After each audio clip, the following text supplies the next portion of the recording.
Le pape François, Jorge Mario Bergoglio, est né en 1936 en Argentine. Rentré comme novice dans la Compagnie de Jésus en mars 1958, il est nommé prêtre en 1969, évêque de Oca et auxiliaire de Buenos Aires en 1992 puis archevêque coadjuteur du même diocèse. Président de la Conférence épiscopale d'Argentine de 2005 à 2011, il est créé cardinal par Jean-Paul II en 2001. À 76 ans, il est élu pape le 13 mars 2013. En mémoire de l'engagement de saint François d'Assise, il choisit le nom de François. Il est le 266 pape de l'Église catholique. Il est décédé le 21 avril 2025, à l'âge de 88 ans. Qui sont les successeurs potentiels du pape François? Les rumeurs vont bon train et, déjà, une vingtaine de noms circulent.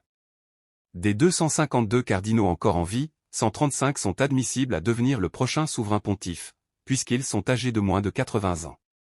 Le conclave, assemblée des cardinaux admissibles réunis pour élire un nouveau pape, est convoqué de 15 à 20 jours après la mort du pape. Celui-ci débutera entre le 6 et le 11 mai. Tout fave.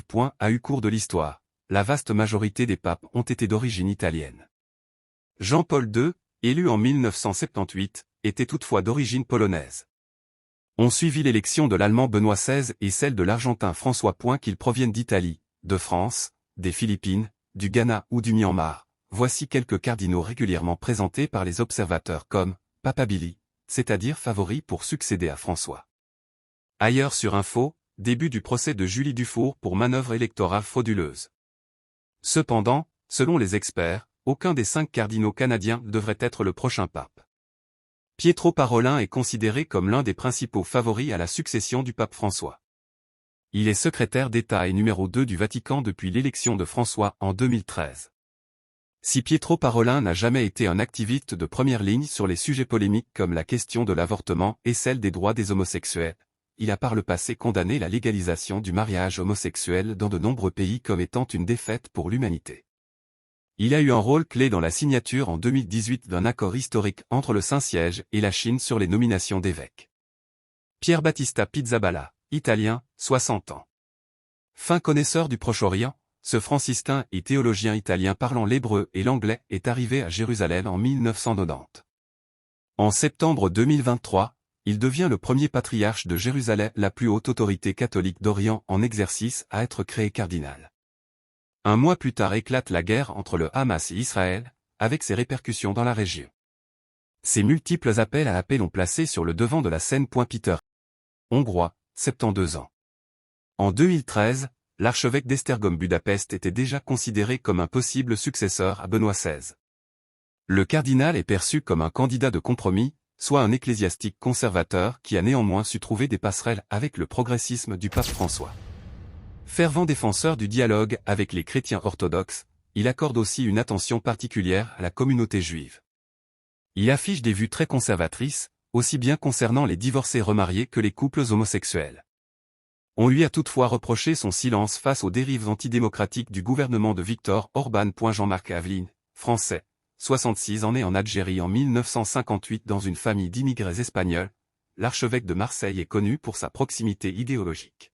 Charles Mongbo, birman, 76 en qualifie ce qui appartient à l'évêque d'Asie. Charles Mongbo a été créé cardinal en 2015 par le pape François, le premier et unique du Myanmar. Ce Salésien a appelé au dialogue et à la réconciliation dans son pays en proie à des conflits et, après le coup d'État militaire de 2021, a appelé les manifestants de l'opposition à rester non violents. Lui-même originaire d'une minorité ethnique, il a défendu les Rohingyas, majoritairement musulmans, persécutés, et s'est prononcé contre le trafic d'êtres humains qui bouleverse la vie de nombreux jeunes birmans. Peter Turkson, ghanéen, 76 ans. L'un des cardinaux africains les plus influents, Peter Apia Turkson a souvent été présenté parmi les favoris pour devenir le premier pape noir de l'Église. Né dans une famille modeste de 10 enfants, Peter Apia Turkson parle 6 langues et s'est rendu à plusieurs reprises au Forum économique mondial de Davos pour alerter les chefs d'entreprise des dérives de l'économie libérale. Fridolin Ambongo, congolais, 65 ans.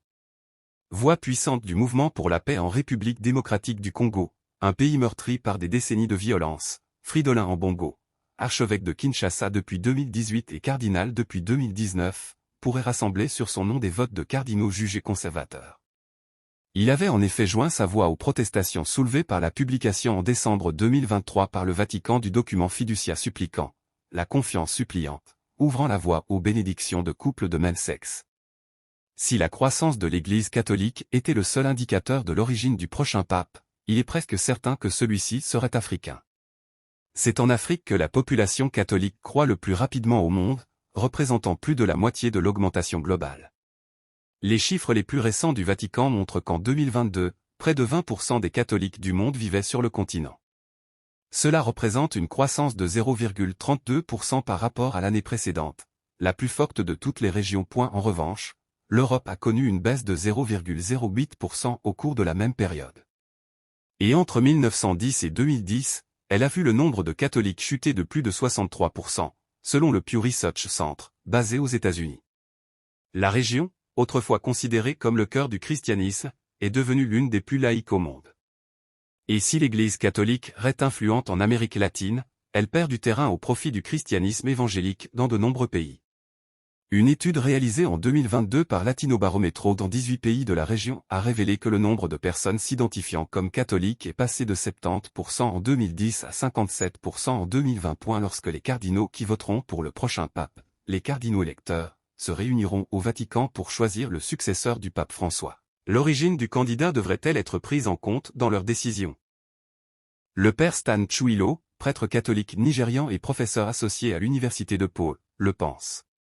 Je pense que ce serait formidable d'avoir un pape africain, me dit-il, estimant que la direction de l'Église devrait mieux refléter la composition de la congrégation mondiale. Le pape François a fait passer la proportion de cardinaux originaires d'Afrique subsaharienne qui voteront pour son successeur de 9% lors de son élection en 2013 à 12% en 2022. Mais le père Chuilo affirme que cela ne signifie pas nécessairement qu'ils voteront pour un Africain. Selon lui, les cardinaux choisiront probablement quelqu'un qui a déjà une grande notoriété, quelqu'un qui ait déjà une voix influente. Le problème, c'est qu'aucun membre du clergé africain n'occupe aujourd'hui de poste important au Vatican, ce qui pose problème, admet-il. Si l'on pense aux cardinaux africains qui sont des papes potentiels, qui occupent une place importante dans le catholicisme mondial aujourd'hui, il n'y en a aucun, renchérit-il. Selon le père Chuilu, cette situation contraste avec celle de 2013, lorsque le cardinal ghanéen Peter Turkson était un candidat sérieux pour le poste, et celle de 2005, lorsque le cardinal nigérian Francis Arinze était un candidat potentiel lors du conclave qui a conduit à l'élection du pape Benoît XVI. La façon dont le continent africain et l'Église catholique en sont arrivés là surprend encore beaucoup d'entre nous, compte tenu de l'ouverture du pape François à l'égard de l'Afrique, déclare le père Chuilu. Le père Odozor déclare qu'il trouve frustrant qu'on lui demande si le prochain pape devrait être originaire d'Afrique, à cause de la connotation de symbolisme.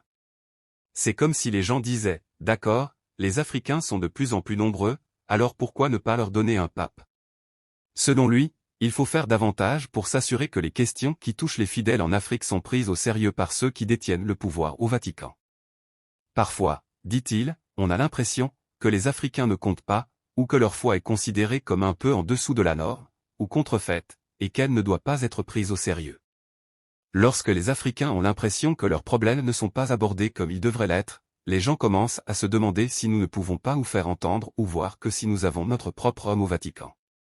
On se demande s'il y a du racisme dans l'Église. Comme le père Chuilo, il estime que malgré l'augmentation du nombre de cardinaux issus du continent africain, ceux-ci n'ont pas de pouvoir réel dans l'Église. Je ne dénigre pas la qualité des cardinaux nommés par le pape François, explique-t-il. Mais se demande-t-il, lorsque vous les nommez, leur donnez-vous du poids? Donnez à ces personnes que vous nommez de l'autorité, confiez-leur le travail et laissez-les le faire.